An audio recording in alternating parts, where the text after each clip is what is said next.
नमः शिवाय। दोस्तों, सनातन धर्मसार चैनल में आप सभी का स्वागत है। जैसा कि आप सभी जानते हैं कि आज 14 सितंबर को भादो मास की अमावस्या है। इसे कुशोत्पन्नी अमावस्या, पिठोरी अमावस्या भी कहा जाता है। अमावस्या एक हिंदू व्रत है। इस दिन महिलाओं द्वारा व्रत धारण किया जाता है। सावन अथवा भादो माह में पड़ने वाली इस पिठोरी अमावस्या को दक्षिण भारत के कई स्थानों पर पुलाला अमावस्या भी कहा जाता है। इस अमावस्या के दिन विवाहित महिलाएं अपने सुखी वैवाहिक जीवन एवं पुत्रों की दीर्घायु के लिए यह व्रत रखती हैं। शिव एवं शक्ति के स्वरूप सप्त मातृका की पूजा की जाती है। इस अवसर पर माँ दुर्गा समेत 64 देवियों को प्रसन्न करने के लिए उनकी आटे से प्रतिमा बनाई जाती है एवं उनका पूजन किया जाता है। पिठोरी या पुलाला अमावस्या 2023 14 सितंबर को भाद्रपद महीने की अमावस्या तिथि को मनाई जा रही है। इस दिन माँ अपने संतान की सुख समृद्धि एवं दीर्घायु की कामना के लिए व्रत रखती हैं। उत्तर भारत में इस दिन देवी दुर्गा की पूजा की जाती है। वहीं दक्षिण भारत के राज्यों में दुर्गा के एक अन्य रूप पोलेरम्मा का पूजन होता है। इस दिन व्रत रखने वाली महिलाओं की यह मान्यता होती है कि देवी दुर्गा का आशीर्वाद इस दिन भक्तों पर विशेष रूप से बरसता है। उनकी दया से मृत संतान भी जीवित हो सकती है। इसी विश्वास एवं आस्था की वजह से 64 आटे के पिंड से दुर्गा पूजन किया जाता है। आज के दिन पिठोरी अमावस्या की व्रत कथा अवश्य सुननी चाहिए। इससे संतान की दीर्घायु का एवं पुत्रों के स्वास्थ्य का वरदान मिलता है। चलिए सुनते हैं पिठोरी अमावस्या की कथा। पुरानी मान्यता के अनुसार एक समय एक परिवार रहा करता था जिसमें 7 सगे भाई हुआ करते थे। परिवार में समस्त प्रकार के सुख और साधन थे। सभी भाइयों की संतानें थी। किसी के बताने पर उन भाइयों की 7 पत्नियों को ऐसा अनुभव हुआ कि उन्हें भी भादो अमावस्या की पिठोरी अमावस्या के दिन व्रत रखना चाहिए। ऐसा विचार करके सभी अपनी संतान की दीर्घायु प्राप्ति का वरदान लेने के लिए पिठोरी अमावस्या का प्रतीक्षा करने लगी। जब भादो अमावस्या आई तो केवल बड़ी बहू ने ही व्रत को धारण किया। दुर्भाग्यवश उस दिन उसके लाडले पुत्र का देहांत हो गया और अब यह क्रम बन चुका था। हर साल पिठोरी अमावस्या की तिथि को उसके एक बेटे का देहांत हो जाता था।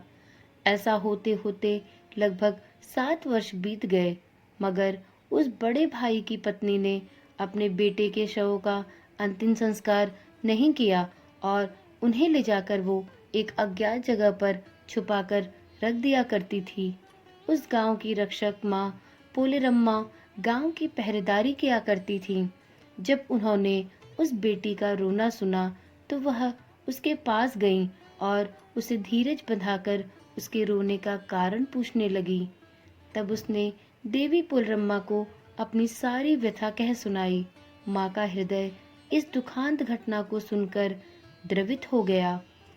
वह दया भाव से कहने लगी, जा बेटी, जहाँ जहाँ तेरे पुत्रों के मृत शरीर हैं उन पर हल्दी छिड़क दे।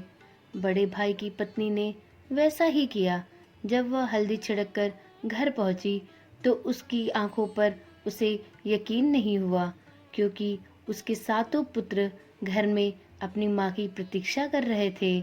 इसी पौराणिक कथा के कारण अब दक्षिण भारत के हर क्षेत्र में पिठोरी अमावस्या का व्रत रखा जाता है और आज के दिन ही यह कथा सुनी और पढ़ी जाती है। उत्तर भारत में यह पर्व पिठोरी अमावस्या के नाम से माता दुर्गा की आराधना करके मनाया जाता है, जबकि वहीं दक्षिण भारत में यह त्योहार पुलाला अमावस्या के रूप में माँ पोलेरम्मा, जिन्हें माँ दुर्गा का ही एक रूप माना जाता है, की पूजा अर्चना के साथ मनाने की परंपरा है। पुलाला या पिठोरी अमावस्या का व्रत उन्हीं माताओं द्वारा किया जाता है जिनके संतान हो, क्योंकि यह मात्र संतान सुख एवं उनकी लंबी आयु की कामना के लिए किया जाने वाला व्रत है। व्रत रखने वाली माताओं को दिन के उदय होने से पूर्व ही उठना चाहिए तथा व्रत के आरंभ से पूर्व उन्हें अच्छी तरह स्नान आदि करके स्वच्छ वस्त्र धारण करने चाहिए। वैसे अमावस्या तिथि को नदी या जल स्रोत में स्नान करना बेहद पुण्यकारी माना जाता है तथा सूर्य भगवान को जल का अर्घ देकर तथा अपनी संतान की दीर्घायु की कामना करते हुए व्रत को रखना चाहिए।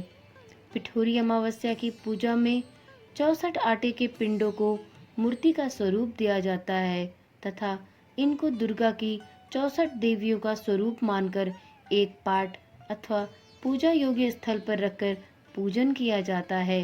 देवी दुर्गा को प्रसाद, नारियल अथवा घर के बने भोजन का भोग लगाया जाता है तथा विधि विधान के अनुसार माँ की पूजा की जाती है।